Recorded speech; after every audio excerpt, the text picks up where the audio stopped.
তাহলে তানমিন কাকে বলে? দু জেবার, দু জের, দু পেশকে তানমিন তানবিন বলে। বলে। মিউট করে নেন। আচ্ছা, আকবর আলী ভাই বলেন নুন সাকিন কাকে বলে?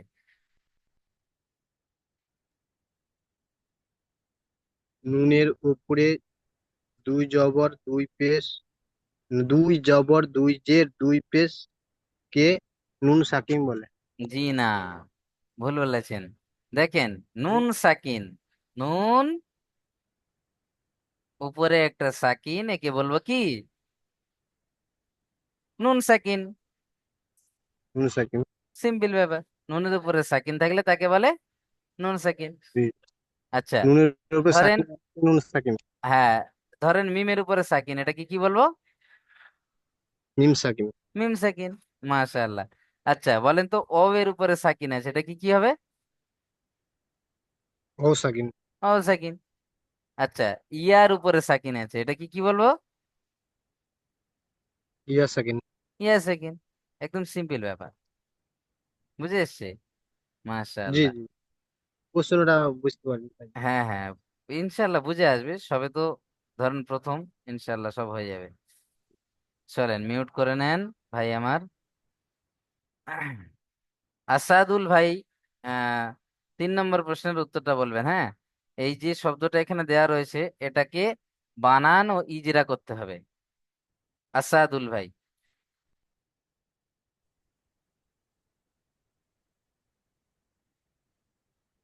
হামজা নুন জবর আন, হা দো পেশ ফুন, হলো না। আন ফুন, দুপেশ নেই। হা দো জবর ফান, হ্যাঁ। আন ফান। হুম। আমরা যেমন একটা ঝড়ের নাম শুনেছিলাম না, আমফান। জি জি। এটা ঠিক সেই রকমই হবে। পুরো আমফান হবে না, এটা হবে আনফান। আন ফান। হ্যাঁ। চলেন, মাশাআল্লাহ। এটা ইজরা করেন। নুন সাকিনের ডান দিকে জাবার আছে, একে নুন হলো না। শুরু থেকে বলতে হবে, হাম- হামজার উপরে। হামজার উপরে জাবার আছে, একে হারাকাত বলে। হারাকাতের হ্যাঁ। পরাকে তাড়াতাড়ি পড়তে হয়, টান দেওয়া নিষেধ। মাশাআল্লাহ। নুনের ওপরে সাকিন আছে, সাকিনওয়ালা অক্ষরকে ডান দিকে অক্ষরের সাথে মিলিয়ে পড়তে হয়। জি, মাশাআল্লাহ। ফায়ের এরপর। উপরে দোজাবার আছে, একে তানমিন বলে। তানমিনের পড়া নুন সাকিনের পড়ার সমান।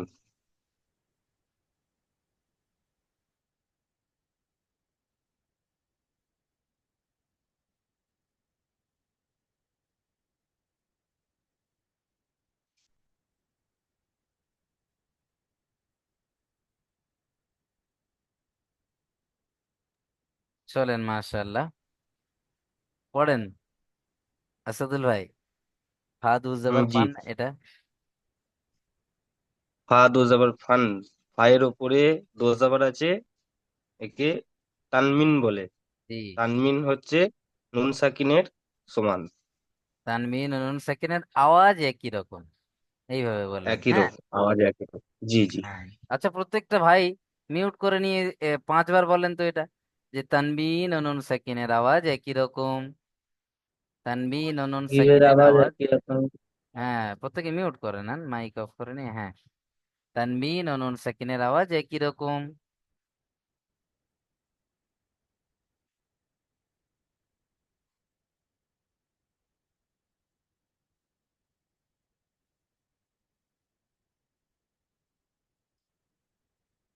চলেন, আশা করি 5বার হয়েছে।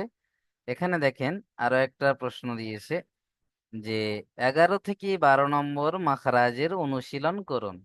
মানে 11 নম্বর ও 12 নম্বর মাখরাজকে এখানে বলতে বলেছে। চলেন আমরা আজকের মাখরাজ দেখব। এর আগের সবকে আমরা দেখিয়েছি, সেখানে 7 থেকে 10 পর্যন্ত মাখরাজ বলতে বললো। এখানে আবার 11 থেকে 12, মানে 7 থেকে 12 পর্যন্ত মাখরাজটা আজকের দেখবো আমরা ইনশাআল্লাহ। একদম সহজ। চলেন দেখিয়ে দিই আপনাদের।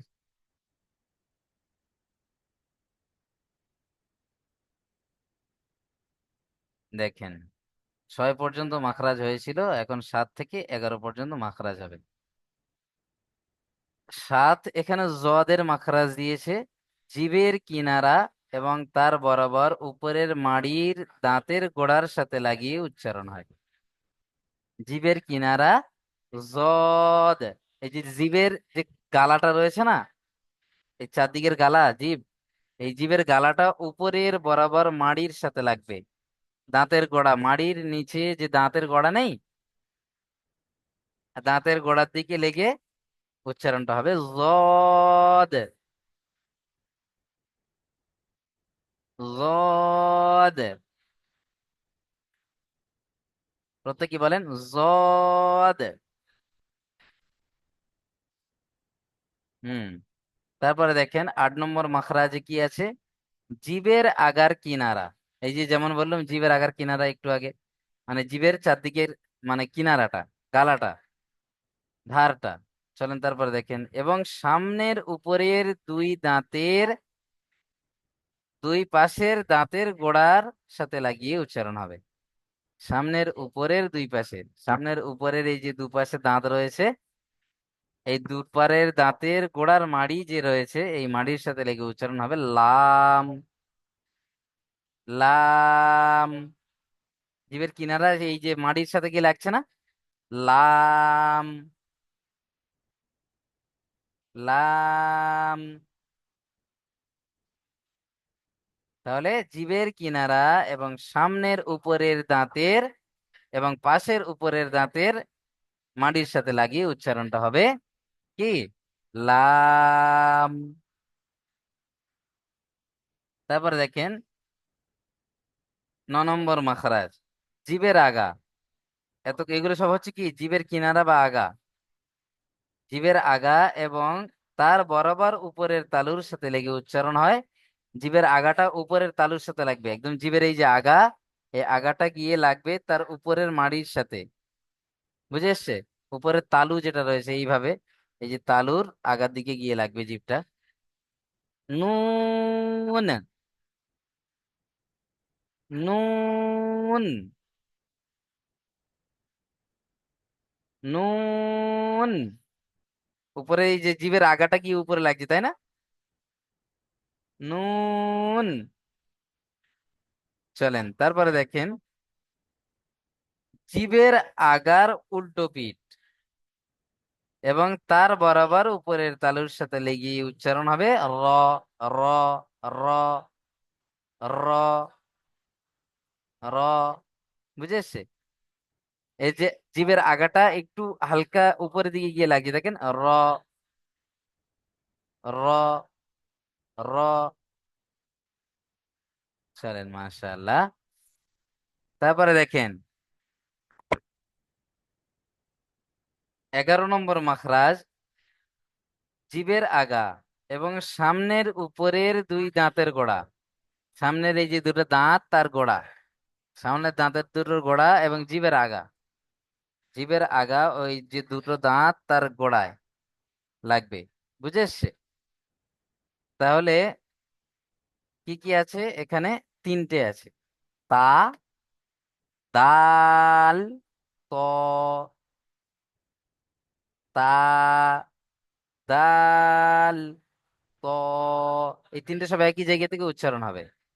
তা, দাল, ত। চলেন তারপরে দেখেন সা, জিভের আগা এবং সামনের উপরের দুই দাঁতের আগার সাথে লাগিয়ে উচ্চারণ হবে তা। তা।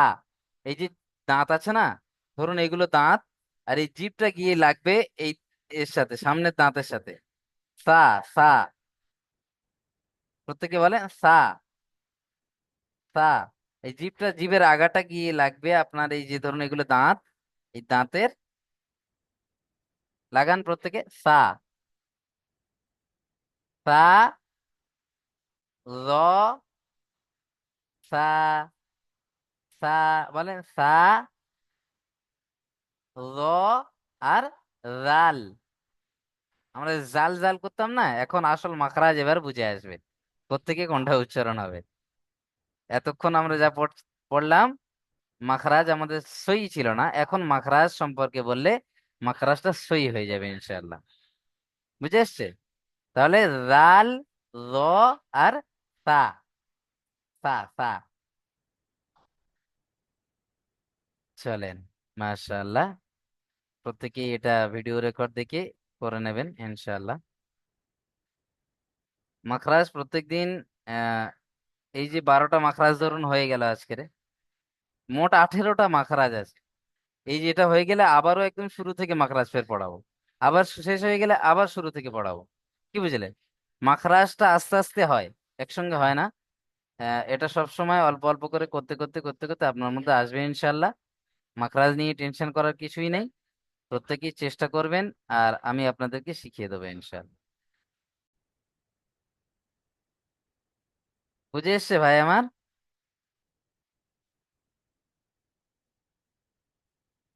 চলেন, কোনো ভাইয়ের যেখানে না বুঝতে পারবেন অবশ্যই আমাকে জিজ্ঞাসা করবেন, ইনশাল্লাহ আপনাদেরকে হেল্প করব। আর পড়া শোনানোর নিয়ম আপনাদেরকে একটু জানিয়ে দিই। একটা করে ভয়েসে মাত্র একটা করে লাইন দেবেন, বুঝতে পারছেন? আর অনেক ভাই দেখছি আমি লক্ষ্য করে যে প্রত্যেকটা পড়া ইজরা করে শোনাচ্ছেন। এটা খুব ভালো জিনিস, মাশাআল্লাহ।